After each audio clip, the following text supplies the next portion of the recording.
Once you've determined that there's an error in your code, the next step is to find that error. Now, there's no fixed process for doing this, but there are some good practices to keep in mind. The first thing you should always do when you receive an error is examine the evidence. So if you got an error message, read that error message. Error messages themselves contain very good hints about the problems that are causing them. It'll tell you the type of error, it'll tell you a description, and the location, which is usually pretty close to the actual problem. And sometimes you'll even get contextual clues, like the call stack that led us to that point. If there's no error message, that is, if you have a logic error, for example, then look at the details of the output you have and consider not just that they're different from expected, but how are they different from expected. If our numbers are all off by 1, or if everything is the right value but negative for some reason, then we have more information that helps us find the cause of that bug. Now, when examining the evidence, it's a good idea to develop hypotheses. So based on what you can see, that is the error messages or whatever evidence you have, what could be causing that? Right? If we're getting a zero division error, and presuming I'm dividing by some variable, I can ask, why would these variables be 0? And then I could develop a hypothesis. For example, this variable gets its value from the user, so perhaps there's a user input of specifically 0 that's causing it. And then I can verify my intuition. So it's a good idea to trace out the steps on paper to see if the operations as you're expecting them or as you're designing them match the operations as they're being computed. Right? If I use these edge case values in my handwritten algorithm, would it still even work? Is the design flawed, or is there something wrong with the translation to code? Some other useful tips or tricks for debugging your code include rubber duck debugging. Now, the name rubber duck debugging comes from a programmer who once had a rubber duck on their desk, and when they ran into errors, they would explain their code to that duck. Now, it doesn't need to be a rubber duck. You could explain to your cat or a dog or a mirror or an imaginary friend. The purpose is to explain in step-by-step detail how you expect your code should work, and by doing so, you'll find any missing pieces in your understanding. For example, are you making any assumptions? Sometimes hearing it out loud and processing in this step-by-step manner is the key you need to find those gaps in your own understanding. As a side note, this is also a very useful study tool throughout your university education. Explaining the thing you're studying as though to a cat or inanimate object that has no prior understanding of the subject means that you have to be very thorough in how we express our understanding. This will nearly always lead to identifying gaps in our understanding. And not only that, it will express them in a way that facilitates very clear guidance on what we need to go do to fix that, so what we need to study next to fill in those gaps. So unsurprisingly, this also applies to debugging our code. If we can find the gaps in our understanding of what we expected the code to do versus what it's actually doing, then we can correct those discrepancies as well. The next trick, and I hesitate to call this a trick as much as just a default mode of practice, are what are known as debugging outputs. So debugging outputs are just print statements that you add to your code, which aren't necessarily for the end user, but they're for the developer themselves, that is to say, you. If you add these print statements throughout your program, it gives you a way to see when the program is making it to certain lines or whether it's making it to those lines of code at all. So for example, if you put some print statements inside an if statement, you can see, does this if statement execute? If you put them inside a function, you can say, is this function being called? We can also print the values of our variables to track how they're changing over time. So for example, in a loop, we can see what the process is with each iteration. Or as values go from one function to another, we can see, are the correct values being passed through and being returned correctly? We can ask, where in the process do these things go wrong? So if we're tracking these values, suddenly those values change, then we can track, okay, it's between these two print statements that we need to focus our attention. And the last tip, and I can't emphasize this enough, is to take a break. The idea being that fresh eyes make fewer assumptions. Now, you'll want to make sure you start your work early so that you're not pressed for time. Then, when you've run into a wall debugging, you can just get up and go for a walk. I can't count the number of times a tricky bug has become trivial after a walk, a snack, and a cold drink. The human conscious brain is a very powerful tool, but it pales in comparison to the processing power of the human subconscious. If you've been focusing aggressively on coding and debugging the task at hand, then when you take a break, your brain is going to keep processing that in the background, and your subconscious may make connections that the conscious might have overlooked. This doesn't need to be a walk specifically. The goal is to decompress your attention. Most outdoor activities will fall into this category, but you can also do indoor things. For example, you could do cooking or baking, you could meditate or play with a pet, or even call your parents. Paradoxically, you want to avoid mindless tasks like television, as these will more or less continue to compress your attention while redirecting it to its own narrative. If you're interested more in this topic, I invite you to look up the plethora of resources surrounding the mental state of flow, as this is effectively the same thing. Flow is about a mental state where you practice all you can and then you release so that you can allow yourself greater performance with minimal effort. The idea being you want your neural circuitry filled with all the details of your task without the constraining assumptions of the prefrontal cortex or your forebrain saying you must use this information in this specific way. By letting go, while having all that information practiced up, a state of flow will occur, which may bring deeper insights into your debugging practice. Speaking of debugging practice, let's see some actual code that needs debugging. Returning to VS Code, I've pre-written some Python scripts so we can test and debug them together. Starting with this file here, it defines a function known as sumNums, which should sum all the numbers from 1 to some parameter n and print out the result. So if I pass in sumNums 100, I should get the sum from 1 to 100. Now as we can see, there are already some red squiggly and yellow squiggly lines, meaning our linter has told us that there are errors and potential warnings that we should be concerned with. But let's imagine, for the sake of demonstration, that those underlines don't exist, and we believe this code to be sound. So let's attempt to run this code and see what happens. I'll say python sumnums.py, and the code crashes. We get a syntax error, which means the code never even started to run. It says expected a colon on line 1 of sumnums.py. So if we look at line 1, you can see one of those red squiggly lines is telling us that it's missing a colon. And if we mouse over, we can actually see what the linter is telling us. So it says expected colon by Pylance. Pylance is the name of the linter program. Now, a linter is a program that's attached to your IDE. It's so named because the original linter program, which was just named lint, was written by someone who believed the program acted like a lint trap in a dryer, where it collects all the useless fibers, all the garbage fabric, while leaving the actual clothes intact. It's a strange reason to name something, but that's what it is, so we call them linters to this day. So a linter can pre-read your code before attempting to run it and tell you if there's anything necessarily wrong with your code. So we can mouse over this other squiggly, and it will say n is not defined, which is the yellow squiggly there, and expected colon, which is the red squiggly here. So we can attempt to run our code again to see this error in practice, and now it says we have to save our code. We can save our code and attempt to run it again, and we can see the error has moved. It's again a syntax error, expected a colon, but now it says it's on line 3, and it's pointing to that new location where the error is. So now we go to that spot, and we can fix that, save our code again, and now let's see if it's worked this time.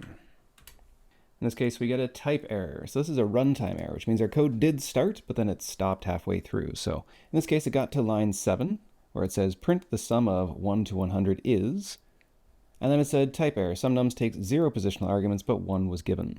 So if the function takes 0 positional arguments, but 1 argument was given, we can see that the arguments here, 1 was given, but it takes in 0. It has no parameters. So to fix that, we should put in a parameter. But what should that parameter be? Now looking through our code, we can see we're summing all the values from 1 up to some variable n, and if we mouse over this, we get a warning that that variable is not defined. So let's define it as our parameter. So now 100 goes into n, and we'll sum the values from 1 to 100, adding them all up into this sum variable, and then returning it so that we can print. Now we've gotten rid of all of our linter errors, so maybe our code will work this time, so save it and run it again. We got the sum of 1 to 100 is 4951. So the code worked, ostensibly. I should say the code ran to completion. Is that correct? How can we tell if that's correct? Well, perhaps this isn't the greatest test. If we don't already know the sum from 1 to 100, we should test this code with a value that we do know so we can validate that it's giving us our expected answer. So let's change this to sum the values from 1 to 3. So I'll say the values from 1 to 3 is sumnums 3. Save the code and run it again. Now it says the sum of 1 to 3 is 4. So 1 plus 2 is 3, plus 3 should be 6, and it says 4. This is an example of a logic error. Our code is running to completion, but it's not giving us the correct answer. Now, savvy programmers following along might already know how to refactor this code to fix our error, but let's walk through the debugging process in a step-by-step manner to find this error if we don't already know where it is. So the purpose of this code is to sum the values from 1 to our given parameter n. So let's do some debugging outputs to see if we're adding in all of those values. So inside our loop, we'll say print, and then we'll say, we could just print the value of I, or we can put a label saying I is, and then the value of I. And as a pro tip, I recommend putting just a comment to say this is a debugging line. In this small example, it might not seem super useful because you can just see the entire code, but when you have a very large program that spans many files, finding all of these debugging lines once you're done debugging can actually be quite the challenge. So including a little comment here just gives us something to search for when we're done. We can Control F for the word debug, find all these lines, and remove them. So let's see what we get when we debug this line. So we'll print it out, and now it says the value of I goes from 1, and then 2, and then it says the sum of 1 to 3 is 4. So there's 2 errors that you can see with that information alone. The first error is that the values of I are not spanning all of the expected values that we want to sum. Right, if we're summing all the numbers from 1 to 3, that should be 1, 2, and 3 inclusive. The other issue is if we're only summing the values 1 and 2, then our answer should be 3, but we're getting the answer 4. So not only are we summing the wrong numbers, we're also apparently summing them wrong somehow. So let's start with the first one. This one's fairly easy, I believe. We've seen an error like this before. We're off by 1 here. We've got 2 of the values that we wanted, not the third one. If we change this to, let's say, the first 10 numbers, make this a little bit bigger so we can see it. So we can see we have all the numbers from 1 to 9, missing 10. So our loop is off by 1 here. It should be all the numbers from 1 to 10, including 10.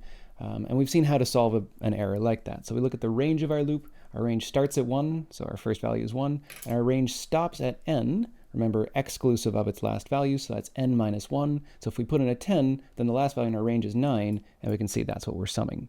So a quick way to fix that is just to expand our range by 1, so we can say from 1 to n plus 1. Save and test our code. Now we can see we're getting the correct numbers now. We're going from 1 to 10, and the sum from 1 to 10 it says is 56. I don't believe that's true, so let's go back to a small number where it's easy to do the math. The sum from 1, 2, and 3 should be 6, and we're getting 7. So it's another off by 1 error. Not too bad. We can fix those. So looking through this code, what else could be causing this off by 1 error? We're using all the correct values, got 1, 2, and 3 being summed up, but for some reason the value isn't being summed correctly. So if all of our inputs, all the inputs to our sum that is, are the correct inputs, but our result is incorrect, let's take a look at the sum variable itself.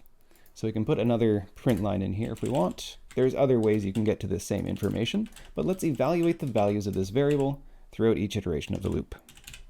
Let's save our code and see what happens. So testing, we see I is 1, sum is already 1. Notice this is before sum, so that's incorrect. When I is 2, sum becomes 2, so we've added 1, and now sum becomes 2. We add 2 more, and sum becomes 4. We add 3 more, and then finally sum is 7. It's perhaps not the cleanest way we could have written this, but we can see the error here. Before we've done any summing, so notice our print sum here is before the addition. Before we've done any summing, our sum variable already has a value, which is 1 more than it needs to be. And why is that? That's because we're initializing our sum at 1. So if we're adding up all the numbers, but we're starting at 1, then we have 1 extra value in there. So let's initialize our sum starting at 0. Save our code, try it again. Now we can see sum starts at 0. We add 1 into it, it becomes 1. We add 2 into it, it becomes 3. We add 3 into it, it becomes 6. And our output looks correct. So if that's correct, let's get rid of our debug lines. And let's try a larger number, like 100. And run it again. Noting that the expected sum from 1 to 100 is 50/50, we can tell that this is now correct. All right, let's try a different example. So here's another program written in 2 functions. So we have a distance function and a main function. The purpose of this program is to take 3 points defined as xy coordinates and determine which distance is closer, the distance between point 1 and point 2 or the distance between point 1 and point 3. So just glancing at the code, we can see the linter has already found some errors. So one thing we could do is take a look at the linter to see if we can't develop an intuition of what's actually wrong. So yellow squigglies are warnings. These are oftentimes runtime errors or potential runtime errors, whereas red squigglies are syntax errors specifically. These are problems that will prevent the code from running at all. So let's start with the red underline here. So we have p1 underscore x equals 10. So this is just a variable assignment. There's nothing apparently wrong with that statement. And if we mouse over here, the linter will tell us what it expects the error to be. And it says expected indent block.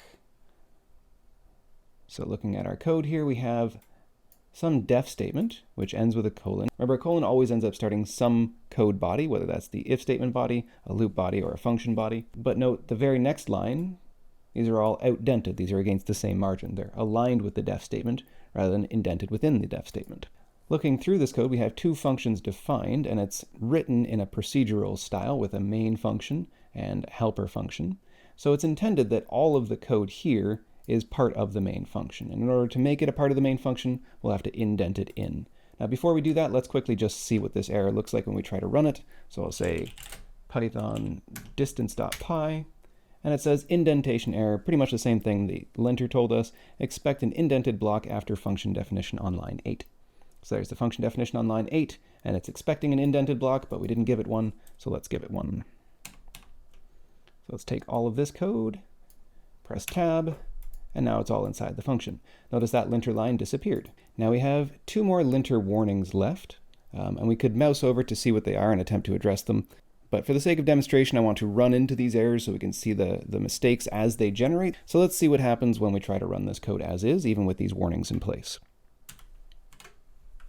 So save, run it again. We didn't get any errors, but nothing happened. Right, we ran our code, got no output, and we're back in the terminal.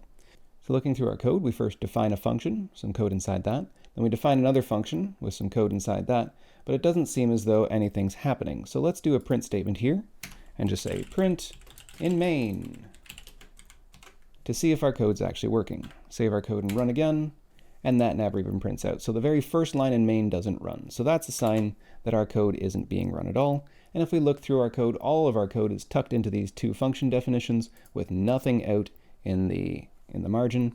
That is to say, this code is never being executed. So we actually have to call these functions for them to run. So we'll say main. And now we'll see if this works. Our code runs. It says in main, as we'd hoped, but then it crashes. So if we look at the crash, it says name error, name math is not defined. So on line 5, when we say math.square root, so that's our first warning here, the name math has no meaning. Now normally our code shouldn't have to define math, but we do have to make sure that our code knows where that name is defined. In this case, it wouldn't be defined in our code. The name math here refers to the built-in math module, so we have to remember to import that module. So I'll say import math. Notice that first one disappears, and also notice the IDE colors that library a little bit differently. Another way to avoid making that mistake. So save, run our code. We can see main is being run, so we don't need this debug line anymore. Get rid of that, save and run. And we run into an error on line 21, which happens to be where our other warning was. This one says, again, name error. Name P3Y is not defined. Did you mean P1Y? Maybe. Let's look at our code. So if this is our warning here, P3Y is not defined. We can mouse over and pylint will tell us the same thing. P3Y is not defined.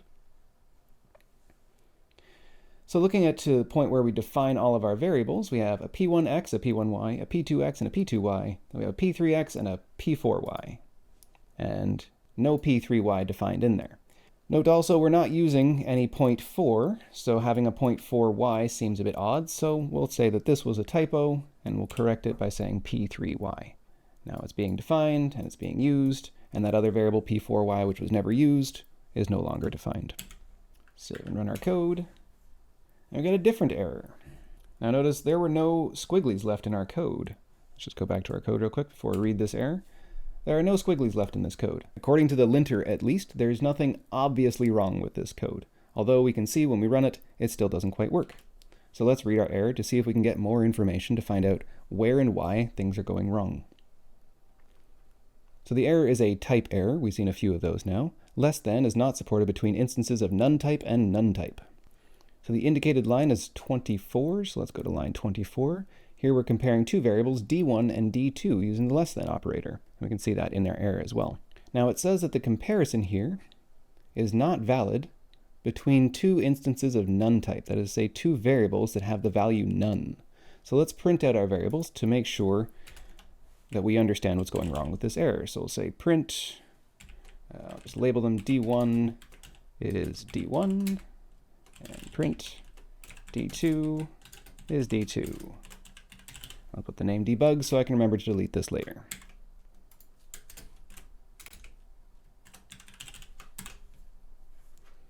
Okay, let's save and run our code. We get the same error, but before that error happened, so notice it's a runtime error, so some of the code executed, so we can get print statements out. It says D1 is none and D2 is none. Now D1 and D2 are defined on the lines just before then. So D1 should equal whatever comes out of distance, and D2 should equal whatever comes out of distance with these other values. So let's look at the distance function. Look at the distance function, we can see it takes in 2 points, so x1 and y1, x2 and y2.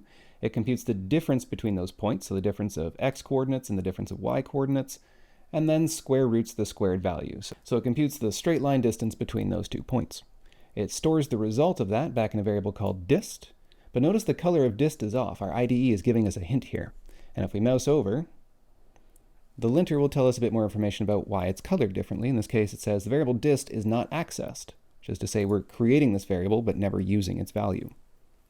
Now ultimately, this is the value. This is the distance between those 2 points that when we're down here, we're asking for. If we're asking what's the distance between these 2 points, we want the result stored in D1 to equal this calculation here. Let's say we want it to equal this variable dist. However, because dist is declared locally inside our distance function, once this function exits, that variable disappears along with its information. Which is to say we need to add a return statement so that our function can actually return values. So we'll say return dist. Now that value gets put into this variable, the variable gets returned, so that value gets put into this variable. We'll see if it actually gets put somewhere and see if our code runs correctly.